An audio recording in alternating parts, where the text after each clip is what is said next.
Freaks are losing it. J.K. Rowling deeply involved with Harry Potter TV series. Oh, the person who actually came up with the whole world is involved in a series related to it?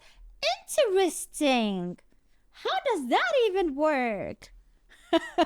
That's crazy. Let's check out the video. That's One Piece, right? Yeah, I mean, like this is crazy, guys. This is fascism. This is racism. This is misogyny. No, I'm gonna the lower Harry it a bit. Potter series will benefit from its creator being involved. This is insane. I don't know why they're doing this. She has the right to express her views, and HBO and Warner Brothers, in a moment of clarity, because this is America's dumbest company, have decided they have the right to make money. The thing is, her personal views was the book, so it's like, even as a comment, it's stupid to begin with. Absolutely. So and dumb. What are her personal views? What are these controversial views? A woman's a woman. That's pretty much it. I mean, aside from everything else, I think she agrees almost down the line with the progressive left. That she just went off the reservation for one topic, and now she's completely vilified. And guess what? She goes to sleep every night on a growing mountain of money. She starts her fires with $100 bills that were specially printed for her, or whatever, pound notes, or whatever the fuck you call them over there. Your funny money that's actually worth more than ours. So when J.K. Rowling first went public in June of 2020 about her belief that transmission women are men and transmission men are women, many of the stars of the Harry Potter and Fantastic Beasts movies, including Daniel Radcliffe, Emma Watson, Rupert Grint, and Eddie Redmayne, immediately spoke out in support of the transmissions and non-binary rights and identity. And in my headcanon, guys, and I'm sorry if I'm repeating myself, I think she said okay on this series to completely erase them from fucking history. Which and that's the only issue she's ever disagreed with them on. Like every other issue through all of time, she's lockstep, but one issue was enough. Yeah, and the level of hate that they have thrown at her. Not only that, like if you just disagree teeny tiny bit, semantics wise, you'll get cancelled, completely cancelled. Crazy. For that stand is actually insane. It goes to show you that like you need to only commit one cardinal sin and you're totally excommunicated. Like they'd be willing to friggin' crucify Mother Teresa if she went against one of their doctrines. That's so true. There is nothing that they despise more than one of their own who steps out of line. Because if one person can do it, then a dozen, 100, 1,000 people can do it. And before you know it, you've got a tidal wave of people that are disagreeing about all manner of things. And you can't have that. They have to all think and act and talk in lockstep. Otherwise, the whole system falls apart. Because you can't have people thinking independently. And it was a really dumb topic they have a different view? Like take this kind of stance on in general. There are certainly things that are much less, I would say that are much more like divisive, right? You got a lot of people on one side, a lot of people on another that are constantly fighting about different political issues. This is not really one of those things. 99% of people in the world think that men are men and women are women, right? Now, that might mean you're fine with people living their lives the way they want or whatever, but in terms of the rule, that biology is a thing, biology exists and it is real. That's not actually a controversial statement. It's been made to seem controversial by people in the media and some elitists in Hollywood that are virtue signaling, but it's actually not. So it's a really dumb thing to take a stand on because the vast majority of people in the world have no problem with anything J.K. Rowling has said about this. Yeah, you can't take these people seriously. Like, if you really want to protest this, stop consuming her product. Leave these fan communities for good. It's and they have. You have such amazing responses to people as well when they're saying things like, "Oh, I just burned my copies of the Harry Potter series." And who cares? This is the same thing happened with the actual Hogwarts game. And it's one of the most popular games. I enjoyed playing it so much. And everyone was like, cancel it, don't play the game, whatever. So many people did play it. So many. And she's just like, well, you already paid for them, so I don't really care what you do. Exactly. Like, it doesn't even Chrissy, matter. I think they have done that. And it's like not even a blip on the radar for They couldn't even do that when people tried to. There was a big on Steam, a big group that were all like, "We're all boycotting the Wizard game," and then forgot that everyone in this group could see what you were playing, and the admins of the group that set it up were playing the pissing game.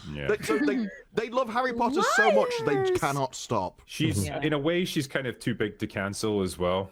Yeah. Like if she'd been a That's lesser celebrity or a lesser author or something like that, it might have put a real dent in her profits, and people might have cut ties with her. But she is too profitable for companies, for studios to abandon. Yeah. They must hate that about her. Well, yeah, the Harry Potter franchise is huge. It remains huge. It's been around for years. It's millennial Star Wars. It hasn't hurt her book sales, hasn't hurt the park and Universal. As a matter of fact, there's a big expansion coming very soon to that. And there'll be a lot more. And if this series is done right, it'll be the biggest series in the world, scripted series in the world, like without a doubt, if they do it right. So, and Warner Brothers released a careful worded statement that a diverse and inclusive culture has never been more important to our company and to our audiences around the world. Harry Potter's already diverse, by the way. It is, which, while not mentioning Rowling or transmissions and non-binary people, did at least put some rhetorical distance between the studio and the creative force behind one of the most enduring and lucrative franchises. She's whatever. This show doesn't get done without her involvement. She wouldn't have signed off on it without her direct involvement, because she's alive and she doesn't need the money. Somebody said it in the chat the other day. She doesn't have just fuck you money. She has shut the fuck up money. Like, it's beyond like what you just said. She doesn't need this. She's going to have creative involvement. She wants to do it. It's on her because of her love for the franchise, not for the money. Ryan? So we'll find out when they cast it. I'm actually looking forward to this. 4 years later, the landscape looks quite different. Under new leadership, Warner Brothers Discovery has aggressively expanded their reach of Rowling's Wizarding World, centered on HBO's impending revival of Rowling's book series as a longtime TV show led by showrunner Francesca Gardner and director Mark Malloy. Alums of Succession, HBO chief Casey Bloys told reporters at the press event November 12th that Rowling was very, very involved in the process, selecting the writer and the director, and her anti-transmission statements haven't affected the casting of hiring of writers or production of staff or the show. And a spokesperson for the network said in a statement for Variety, its parent company, that they've been working with JK and in the Harry Potter business for over 20 years. Her contribution has been invaluable. The thing is, though, she is actually so progressive in everything else. She might do the whole Hermione race change stuff. Don't expect it to be like against the wokes or whatever. It might be so woke and still so good. Like, there is nothing wrong in doing that and representing people and trans people and any type of gender and any type of preferences out there without being obnoxious about it. Like, she's not against it. Well, look, for the play, she did not write Cursed Child. Other people wrote Cursed Child and came to her and asked if they could do it, and she kind of gave her blessing to do it. Cursed Child is fucking awful. Cursed Child is it is an awful entry in the series that makes absolutely no sense, undoes a lot of things. The idea that Cedric Diggory, one of the most honorable people and loyal people in this story, like intentionally so, would turn into a fucking Death Eater because he got embarrassed and lost the Triwizard Tournament is so stupid and mind-numbingly dumb. Cursed Child should be ignored in every way. It is. And when they decided to cast that play and have a black person player, she made some, I never really said that. She could be black. She's fucking white. We all know in the book she's white. Every single official art of Hermione, she is white. We understand that. And I just hope and pray that they stay to the original instead of giving in to some of that bullshit. And maybe I think what she'll do, because I remember during I don't really mind Hermione being black. Although I am against changing it just for the sake of changing it and appealing to specific gender and specific grouping of people. I really don't understand the point in that. If it really plays a crucial point, if it really matters that they are a specific gender, they are representing something historical or whatever, okay, I would understand it. But this is fantasy and it's fantasy world. It doesn't even exist. Doesn't matter. It really will not make any difference. So I don't mind it being, but also I don't see a reason for it being like that. Interviews, she said it was changing something that we already have it in our mind a specific way. That's also the problem. This whole play is gonna play also on the whole series is gonna play on the nostalgia factor that we have growing up as kids watching or reading the books, and we already have a specific view and a specific picture of how a specific character looks like. And now that you change it, you already immediately from the start making us disconnect emotionally with that character. And if that character doesn't represent our favorite Hermione the way we know her as Emma Watson, if she doesn't do it very well, we're going to blame the gender. We are going to blame the race. We're going to say, oh, it's because she's black. Like, you are making it even worse, to be honest. Very important that when they were making the movies, it was basically all English people or British people, because that's what it would be at the school, and that was what it would be at the school at the time.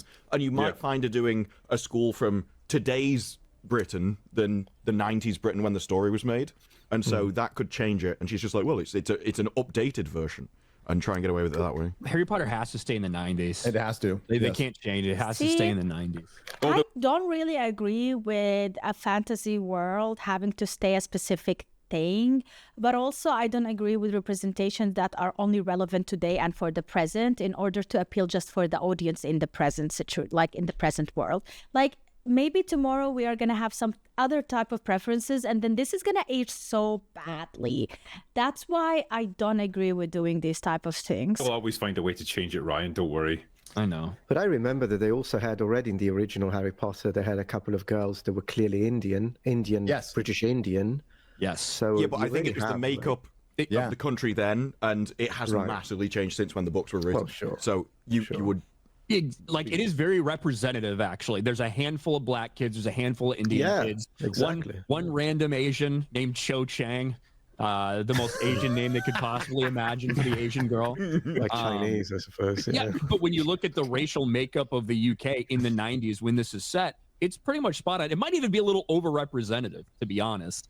But yeah, and it should stay that way. You've got characters of color who you can have that are in the show, that you can give a bit the roles that they're supposed to have in the books in this actual show, as opposed to getting cut from the movies. Dean Thomas, a black character whose role was pretty significantly cut, especially in the last couple books compared to what he got in the movie. That's exactly what they should do. They should be really if they are gonna like go back to the books and they want to do this the right way, because like, why do these series even exist? Why does the series exist? Why are we having this series? Because so many things have been omitted and changed in the actual movies, and we want to see it more accurate and more representative of the actual original source material, which are the books.